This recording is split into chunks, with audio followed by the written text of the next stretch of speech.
मध्ये आघाडीवर आहेत। सध्या 12,629 मतांनी आघाडीवर आहेत मुरलीधर मोहोळ।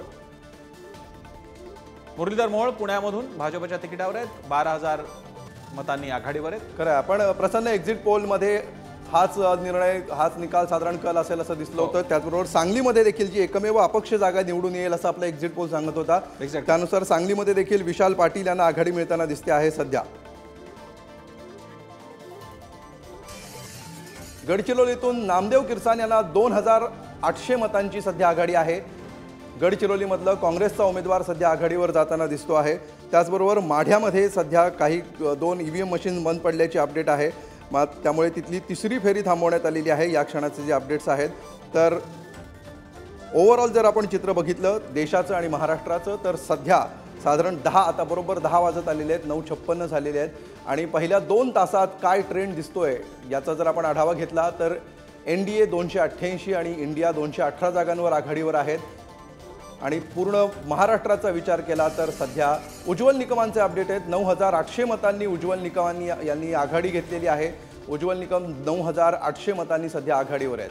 महाराष्ट्रामध्ये भाजप 15 जागांवर आघाडीवर आहे। उद्धव ठाकरेंची शिवसेना 11 जागांवर, शिंदेंची शिवसेना 5 जागांवर सध्या आघाडीवर असल्याचं सध्या चित्र दिसतंय आणि महायुती आणि मविया यांच्यामध्ये एक प्रकारे काटेकी टक्कर आहे। मात्र प्रसन्न जर दोन्हीचे ट्रेंड बघितले तर देशामध्ये एनडीए सध्या आघाडीवर असलेलं दिसतंय। मात्र महाराष्ट्रामध्ये महाविकास आघाडीने तेवढ्याच टक्केवारीचा विचार केला तर साधारण तेवढीच स्पष्ट केलं पाहिजे की आताचे जे आकडे तुम्हाला आपल्याला एनडीए आणि इंडियाचे दिसतात ते जवळपास 400-450च्या आसपासच्या आकड्यांची ही बेरीज आहे। त्याच्यातला हा सगळी टॅली आहे। अजून 543 जो पूर्ण आकडा आपल्याला अजून म्हणजे जवळपास 100-125 जागा अजूनही बाकी आहेत, 150 जागा अजूनही बाकी आहेत।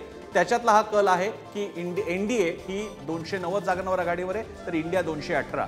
आणि मुंबई महाराष्ट्रामध्ये यायचं म्हटलं तर आताची ब्रेकिंग उज्ज्वल निकम हे 9,800 मतांनी मुंबई उत्तर मध्यमधून पुढे आहे। वर्ध्याची एक अपडेट आहे। शरद पवारांच्या राष्ट्रवादीचे अमर काळे सध्या आघाडीवर आहेत वर्ध्यामधून। वर्ध्यातली ही अपडेट आणि मुंबईतली दुसरी महत्त्वाची अपडेट म्हणजे अरविंद सावंत हे आघाडीवरच असल्याचं दिसतंय।